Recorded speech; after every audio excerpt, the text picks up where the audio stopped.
বন্ধুরা, Kawasaki Ninja H2R কে বিশ্বের সবথেকে গতিশীল সুপারবাইক বলা হয়, যেটা তুরস্কের ওসমান গাজী ব্রিজের উপরে 400 কিলোমিটার প্রতি ঘন্টার গতি তুলে একটা বিশ্ব রেকর্ড গড়েছিল। সেখান থেকেই সবাই এটাকে বিশ্বের সবথেকে গতিশীল সুপারবাইকের নাম দিয়েছে। যেখানে অন্য সুপারবাইকগুলো 300 থেকে 320 কিলোমিটারের বেশি গতি তুলতে পারে না, সেখানে এই সুপারবাইকটি 400 কিলোমিটার প্রতি ঘন্টার গতি তুলে একটা বিশ্ব রেকর্ড গড়েছে। কিন্তু এখন প্রশ্ন হলো, এই বাইকের এত গতি এলো কোথা থেকে?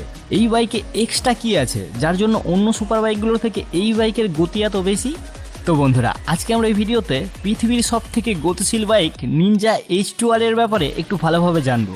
দেখব এই বাইকের মধ্যে আসলে কি টেকনোলজি ব্যবহার করা হয়েছে যার জন্য এর গতি এত বেশি। তাই বন্ধুরা, ভিডিওটি খুবই ইনফরমেটিভ হতে চলেছে, তাই ভিডিওটি সম্পূর্ণ অবশ্যই দেখুন। এই বাইকে 998 সিসির ইনলাইন 4 সিলিন্ডার ইঞ্জিন ব্যবহার করা হয়েছে, যেটা সাধারণত অন্য সব সুপার বাইকগুলোতেও এইরকম ইঞ্জিন ব্যবহার করা হয়, কিন্তু সেগুলোর টপ স্পিড এর মতো এত বেশি নয়।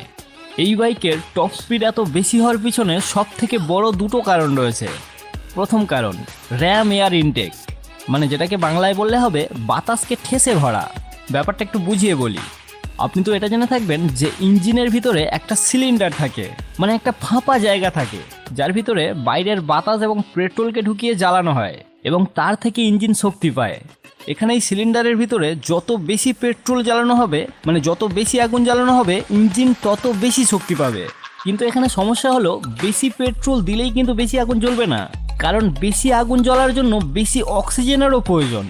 হ্যাঁ, আমাদের মানুষের বেঁচে থাকার জন্য যেমন অক্সিজেনের দরকার, তেমনি আগুন জ্বলার জন্য অক্সিজেন দরকার। আপনি একটা পরীক্ষা করে দেখতে পারেন। যদি আপনি একটা মোমবাতি জ্বালিয়ে সেটাকে একটা গ্লাস চাপা দেন, তাহলে দেখতে পাবেন মোমবাতিটা কিছুক্ষণের মধ্যে নিভে যাবে। এর কারণ হলো, গ্লাস চাপা দিলে ওই আগুনের শিখাটা বাতাস থেকে আর অক্সিজেন নিতে পারে না, যার ফলে সেটা নিভে যায়। আবার আপনি এটাও দেখে থাকবেন, যখন আমরা উনানে রান্না করতাম, তখন উনান নিভে নিভে আসলে বাইরে থেকে কোনো কিছু দিয়ে হাওয়া করলে আবার উনানটা ভালোভাবে জ্বলে উঠতো। এখানে এই উনানের ভিতরে বাতাস করা মানে উনানের ভিতরের আগুনকে বাতাস থেকে বেশি পরিমাণ অক্সিজেন নিতে সাহায্য করা, কারণ বাতাসের মধ্যেই তো থাকে অক্সিজেন। তাই বেশি বাতাস দেওয়া মানে আগুনকে বেশি অক্সিজেন পেতে সাহায্য করা। ঠিক সেই রকমই ইঞ্জিনের ভিতরে বেশি পেট্রোল জ্বালানোর জন্য বেশি বাতাসের প্রয়োজন। যদি আপনি ফাঁকা কোনো জায়গায় আগুন জ্বালান, তাহলে তো চারিদিকেই অক্সিজেন রয়েছে, তাই সেখানে অক্সিজেন আলাদা করে দিতে হয় না। কিন্তু এই ইঞ্জিনের সিলিন্ডারের ভিতরে তো চারিদিক থেকে বন্ধ, তাই সেখানে আগুন জ্বালাতে গেলে আলাদা করে বাতাসটাকেও তার ভিতরে ঢোকাতে হবে। ইঞ্জিনের ওই সিলিন্ডারের মধ্যে যখন পিস্টনটা উপর থেকে নিচের দিকে যায়, তখন তার মধ্যে একটা ভ্যাকুয়াম সৃষ্টি হয়, মানে একটা বাতাসের শূন্যতা সৃষ্টি হয়। আর সেই শূন্যতা পূরণ করার জন্য বাইরের বাতাস ইনটেক ভ্যালভ দিয়ে প্রবল গতিতে সিলিন্ডারের ভিতরে প্রবেশ করে, তারপরে সেটার সঙ্গে পেট্রোল মিশিয়ে আগুন জ্বালানো হয়। এইভাবেই যে কোনো ইঞ্জিনের ভিতরে বাতাস প্রবেশ করানো হয় এবং তার থেকে আগুন জ্বালানো হয়। কিন্তু সমস্যা হলো, এই প্রক্রিয়ায় একটা সীমিত মাত্রায় বাতাস ইঞ্জিনের ভিতরে ঢোকানো যায় এবং একটা সীমিত মাত্রায় আগুন জ্বালানো যায়, যেটা একটা সাধারণ বাইকের জন্য তো ঠিক আছে, কিন্তু যখন একটা পাওয়ারফুল সুপার বাইক বানানো হবে, তখন ওই প্রক্রিয়ায় নেওয়া বাতাসও কম পড়ে যাবে। তখন বেশি আগুন জ্বালানোর জন্য ওই ছোট্ট সিলিন্ডারের মধ্যেই বেশি পরিমাণ বাতাসকে ঠেলে ঢোকাতে হবে। এখন অনেকে হয়তো ভাবতে পারেন যে ওই ছোট্ট জায়গার মধ্যে বেশি বাতাসকে ঠেলে ঢোকানোর কি দরকার, জায়গাটাকে বাড়িয়ে দিলেই তো বেশি বাতাস ঢুকে যেত। কিন্তু না বন্ধুরা, সেই জায়গাটাকে বাড়ানোরও একটা সীমা আছে। আসলে ওখানে বাতাস এবং পেট্রোলকে ঢুকিয়ে একটা বিস্ফোরণ ঘটানো হয়।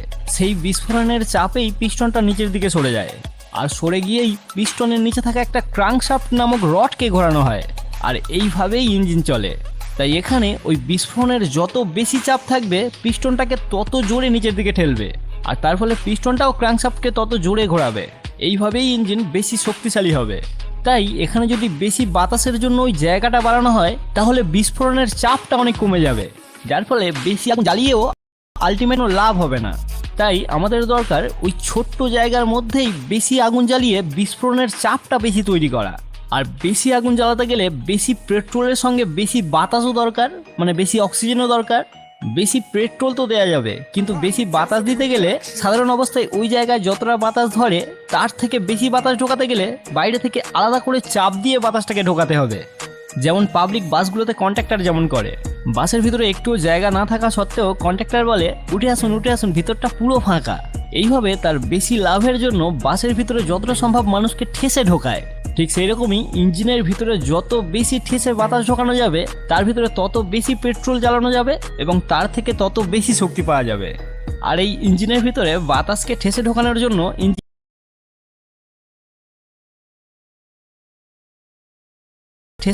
জন্য ইঞ্জিনিয়ারটা কি বুদ্ধি লাগিয়েছে একটু দেখুন। তারা কি করেছে, বাইকের মুখে একটা ফুটো করে দিয়েছে এবং তার সঙ্গে একটা পাইপ লাগিয়ে ইঞ্জিনে যেখান দিয়ে বাতাস প্রবেশ করে সেখানে লাগিয়ে দিয়েছে। এর ফলে কি হবে, বাইক যত জোরে চলবে বাইরের বাতাস তত জোরেই বাইকের মুখে ধাক্কা মারবে এবং সেই গতিতে আসা বাতাস ওই ফুটো দিয়ে ঢুকে পাইপ দিয়ে এসে সিলিন্ডারের ভিতরে চাপ দিয়ে প্রবেশ করবে। মানে এমনিতে তো যতটা বাতাস যাওয়ার দরকার সেটা যাচ্ছে, তার সঙ্গে সামনে থেকে সজোরে আসা বাতাস চাপ দিয়ে সিলিন্ডারের ভিতরে প্রবেশ করছে। এই প্রক্রিয়ায় সাধারণ প্রক্রিয়ার তুলনায় অনেক বেশি বাতাসকে চাপ দিয়ে সিলিন্ডারের ভিতরে ঢোকানো যায় এবং তাতে বেশি পেট্রোল জ্বালিয়ে বেশি শক্তি উৎপাদন করা যায়। আর এটাকেই বলা হয় র্যাম এয়ার ইনটেক সিস্টেম।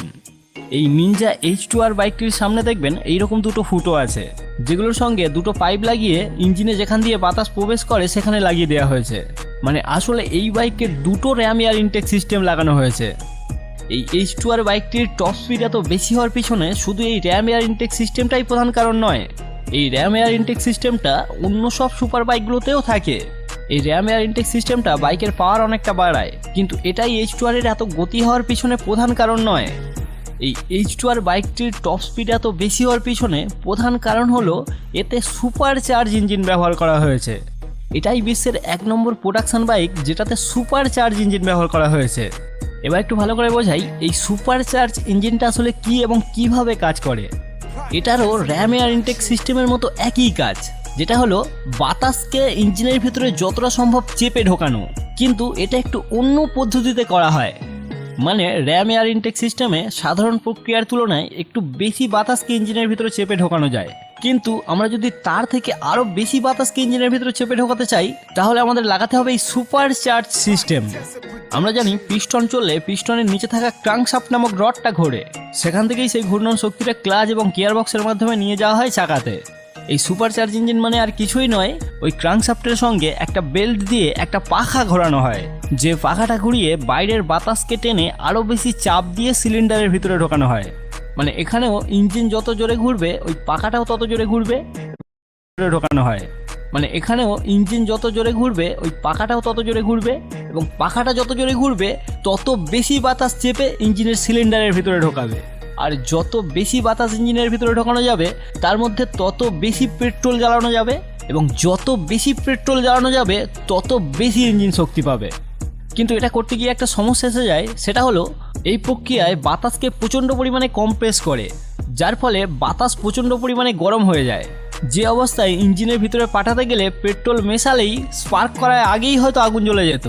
তাই সেই গরম বাতাসকে সিলিন্ডারের ভিতরে পাঠানোর আগে একটু ঠান্ডা করে নেওয়া হয়। ঠান্ডা করার জন্য ইঞ্জিনে বাতাসটা ঢোকার আগে একটা কুলার লাগানো থাকে, মানে কম্প্রেস হয়ে বাতাসটা সেই কুলারের মধ্যে যায়, সেখান থেকে কিছুটা ঠান্ডা হয়েই তারপরে ইঞ্জিনের ভিতরে যায়। এইভাবেই কাজ করে এই সুপার চার্জ ইঞ্জিন। এই সুপার চার্জ ইঞ্জিনটা আসলে সুপার কারগুলোতে ব্যবহার করা হয়, কিন্তু কাওয়াসাকি প্রথমবার এটা বাইকে ব্যবহার করেছে। তাই প্রধানত এই কারণেই H2R এর টপ স্পিড অন্য সুপার বাইকগুলোর থেকে এত বেশি। মানে ভেবে দেখুন, অন্য সুপার বাইকগুলোর মতো এই বাইকে র্যাম এয়ার ইনটেক সিস্টেম রয়েছে, তার সঙ্গে আবার এই সুপার চার্জ ইঞ্জিন লাগিয়ে দিয়েছে। মানে কতটা পরিমাণে বাতাসকে ইঞ্জিনের ভিতরে চেপে ঢোকাতে পারে একবার ভেবে দেখুন। এই H2R বাইকটি কিন্তু রোড লিগাল নয়, মানে আপনি চাইলে এটা কিনে সরাসরি রাস্তায় চালাতে পারবেন না, এটা শুধুমাত্র রেস ট্র্যাকেই চালাতে পারবেন। কিন্তু এর একটা ছোট ভার্সন আছে যেটা রোড লিগাল, মানে যেটা নিয়ে আপনি যে কোনো রাস্তায় চালাতে পারবেন, আর যেটার নাম হলো H2। মানে H2Rটা রোড লিগাল নয়, কিন্তু H2টা রোড লিগাল। এই H2তেও H2R এর মতো র্যাম এয়ার ইনটেক সিস্টেম এবং সুপার চার্জ ইঞ্জিন ব্যবহার করা হয়েছে, কিন্তু এর টপ স্পিড 300 কিলোমিটার প্রতি ঘন্টা। তাই অনেকের মনে এখন প্রশ্ন আসতে পারে, যদি H2তেও H2R এর মতো same RAM air intact system এবং সুপার চার্জ ইঞ্জিন ব্যবহার করা হয়, তাহলে H2 টপ স্পিড এত কম কেন? এর কারণ হলো H2তে সুপার চার্জের পাওয়ারটা অনেক কমিয়ে দেওয়া হয়েছে। মানে H2R-এ ওই পাখাটা যতটা পরিমাণ বাতাসকে ইঞ্জিনের ভিতরে ঠেলে ঢোকায়, H2তে তার থেকে অনেক কম। এখানে এই দুটো বাইকের ছবি দেখুন পাশাপাশি, এবং দুটো বাইকের এক্সস্ট দুটো খেয়াল করুন। এই দুটো এক্সস্টই কোম্পানি থেকে দেওয়া স্টক এক্সস্ট। H2তে বাইকের শব্দ কমানোর জন্য অনেকটা বড় এবং মোটা এক্সস্ট দেওয়া হয়েছে, কিন্তু H2R-এ ফ্রি ফলো এক্সস্ট দেওয়া হয়েছে। এর মানেটা বোঝাই, যত গতিতে যত পরিমাণে ইঞ্জিনের ভিতরে বাতাসকে ঢোকানো হবে, তত গতিতে তত পরিমাণে ইঞ্জিন থেকে বাতাসটাকে বাইরেও বার করতে হবে। কারণ বাতাস তো আর পেট্রোলের সাথে পুড়ে যাবে না, বাতাসের শুধু অক্সিজেনটা ব্যবহার করবে পেট্রোলটাকে জ্বালানোর জন্য। তাই বাতাসটা কাজে লাগার পরও সেটা কার্বন ডাই অক্সাইড হয়ে এক্সস্ট দিয়ে বাইরে বার হবে।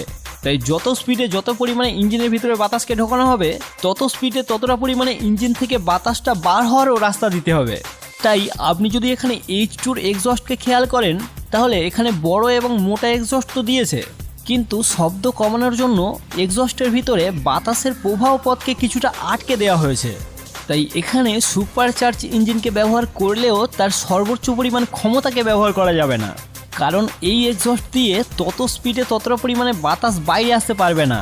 তাই বাধ্য হয়ে তার ক্ষমতা কমিয়ে দিতে হবে। কিন্তু H2R সেটা করা হয়নি। H2R একদম ফ্রি ফলো এক্সস্ট দেওয়া হয়েছে, যার ফলে যত স্পিডে যতটা পরিমাণে ইঞ্জিনের ভিতরে বাতাস ঢুকবে, তত স্পিডে ততটা পরিমাণে ওই এক্সস্ট দিয়ে বাতাস বাইরেও যেতে পারবে। কারণ এই ফ্রি ফলো এক্সস্টের ভিতরে বাতাসের প্রবাহ পথকে কোনো রকমভাবে আটকানো হয় না। কিন্তু এটা করলে আবার বাইকের আওয়াজ অনেক